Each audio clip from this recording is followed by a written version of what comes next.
ကျွန်တော်က game ဆော့ရတာရမ်းကြိုက်တဲ့သူတယောက်ပါဒါနဲ့ငါစာလုပ်ဖို့မေ့နေပြီအဲ့ဒါနဲ့မတွေ့ရကြပြီဖြစ်တဲ့တငယ်ချင်းကိုအကယ်၍ GDR လေသာ game တစ်ခုဖြစ်ခဲ့မယ်ဆိုရင်ဒီ game ရဲ့စီးမြင်အောင်ပါလေအမပေးစီးမြင်အောင်ပါလေပြီးတော့လုတ်တင်တာတွေမလုတ်တင်တာတွေအောင်ပါလေစားရမိကုန်နေမေးကြည့်ခဲ့ပါတယ်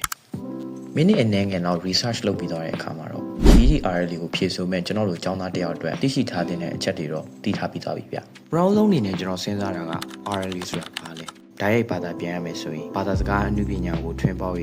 စင်ကျင်တွေးခေါ်ခြင်းလို့ပဲကျွန်တော်ကတော့မှတ်ယူတယ်ဗျ။အဲ့ဒီမှာကျွန်တော်သတိထားမိတဲ့စလုံးတစ်လုံးက reasoning ပါ။ reasoning ဆိုတာကိုမြန်မာလိုဓာတ်ရိုက်ဘာသာပြန်မယ်ဆိုရင်အချက်လက်ပေါ်မှာမူတည်ပြီးတော့ယုတ်တိရှိရှိစင်ကျင်တွေးခေါ်တတ်ခြင်းလို့ဘာသာပြန်ဆိုလို့ရပါတယ်။အဲ့ဒါကြောင့်မလို့ဒီ GDR test မှာအဖြေတွေရွေးချယ်တဲ့အခါမှာအချက်လက်ကြကြရွေးချယ်ဖို့ကအရေးကြီးနိုင်မယ်လို့တော့မှတ်ယူပါတယ်။ Okay ခုနစကားလေးကိုပြန်သွားလိုက်အောင် RL ကို game တစ်ခုအနေနဲ့စဉ်းစားပြီးတော့ research လုပ်ပြီးတဲ့အခါမှာဒီဆိုမဲ့ကျောင်းသားတွေအနေနဲ့ challenge 3ခုရှိနေပါတယ် Number 1 reading comprehension and analysis Number 1 challenge ဖြစ်တဲ့ reading comprehension and analysis ဆိုတာကတော့ကိုဖတ်တဲ့စာပေါ်နားလည်ဖို့နဲ့သုံးသပ်တတ်ဖို့ပါဥပမာအနေနဲ့စာပိုက်တစ်ပိုက်ကပုံမြင်ဝတ္ထုအမျိုးအစားစာပိုက်ဆိုပါစို့အဲ့ဒီဇာတ်လမ်းရဲ့ပေးခြင်းတဲ့ message စာရေးသူရဲ့စိတ်ခံစားချက်ဇက်ကောင်တွေရဲ့စိတ်ခံစားချက်တွေ plot twist တွေအဲ့ဒါတွေကိုကိုကနားလည်တတ်ပြီးတော့သုံးသပ်တတ်ဖို့ပါ Number 2 challenge language convention ဒီ challenge ကတော့ grammar သုံးပြုပုံ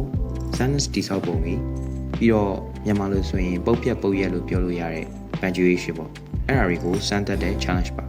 ဖြေဆိုသူအနေနဲ့ကတော့ grammar တွေ grammar usage တွေ sentence structures တွေတေချာသိထားဖို့လိုပါလိမ့်မယ် Number 3 challenge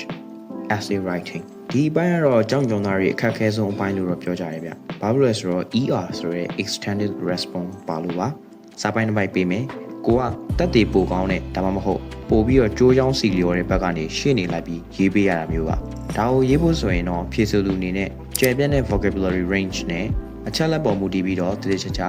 စင်ရင်တွေးတောနိုင်တဲ့ reasoning skill ကောင်းကောင်းရှိဖို့လိုအပ်ပါလိမ့်မယ်။ GED ဆိုတဲ့အတိုင်း multiple choice နဲ့တွားတယ်။ပိုခက်တဲ့ဟာကအမှတ်ပိုရနိုင်ခြင်းများပါတယ်။